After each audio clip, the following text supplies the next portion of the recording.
કાર્યક્રમમાં ઉપસ્થિત શાળા આચાર્યશ્રી, મહેમાનો, ગ્રામજનો, શિક્ષકગણ તથા મારા વિદ્યાર્થી મિત્રો, આજે હું વિજ્ઞાન અને ટેકનોલોજી વિશે થોડી વાત કરીશ. આપણામાંથી ઘણા પાસે આપણા દાદા દાદીના ફોટા નથી. તે જમાનામાં લોકો કેમેરા અને મોબાઈલનો ઉપયોગ કરતા ન હતા અને આજે પરિસ્થિતિ બદલાઈ ગઈ છે. દરેક ઘરમાં ઓછામાં ઓછા એક સ્માર્ટફોન છે. જે ટેકનોલોજીના લીધે તે મુશ્કેલીનો અંત આવ્યો. ટેકનોલોજી એટલે આપણી આસપાસની વસ્તુઓ આપણા જીવનને સરળ બનાવે છે, જેમ કે ટીવી, ફ્રીજ, મોબાઈલ, કોમ્પ્યુટર, વીજળી વગેરે જે વિજ્ઞાન અને ટેકનોલોજી દ્વારા શક્ય છે. સ્માર્ટફોનથી ઘણી મુશ્કેલીઓ દૂર થઈ છે. ગમે ત્યાં ઓનલાઈન પૈસા ચૂકવી શકીએ છીએ, કોલ અને વિડીયો કોલ કરી શકીએ છીએ, ફોટા અને વિડીયો લઈ શકીએ છીએ. વિજ્ઞાન એ જિજ્ઞાસા અથવા વિચાર છે જે અવલોકન પછી આપણા મગજમાં આવે છે.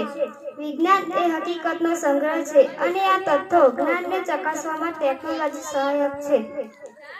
શિક્ષણમાં બોર્ડ, ચોક અને દસ્તરનો ઉપયોગ કરતી અભ્યાસની જૂની પદ્ધતિ આજે સ્માર્ટ ક્લાસ સિસ્ટમ દ્વારા બદલાવવામાં આવી છે. ખેતીમાં પણ જૂની ખેત પદ્ધતિઓની જગ્યાએ આજે નવી તકનીકો દ્વારા બદલવામાં આવી છે.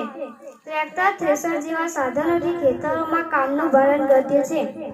તબીબી ક્ષેત્રે વિજ્ઞાન અને ટેકનોલોજી વરદાન છે. આજે દરેક બીમારીનો ઈલાજ અને દવાઓ સરળ બન્યા છે. રોગોને શોધવા મશીનો છે જેથી રોગ શોધી તેનો ઈલાજ કરી શકાય.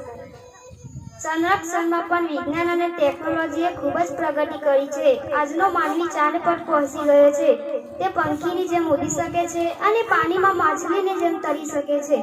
જે વિજ્ઞાન અને ટેકનોલોજી સંભવ બન્યું છે. વિજ્ઞાન અને ટેકનોલોજીથી આપણું જીવન ખૂબ જ સરળ અને રસપ્રદ બન્યું છે. પણ જેમ સિક્કાની બે બાજુ હોય છે તેમ વિજ્ઞાન અને ટેકનોલોજીની બે બાજુ હોય છે. યોગ્ય ઉપયોગ હોય તો આશીર્વાદ, નહીં તો અભિશાપ. તો આપણે વિજ્ઞાન અને ટેકનોલોજીનો ઉપયોગ સમજદારીપૂર્વક કરવો પડશે. અસ્તુ.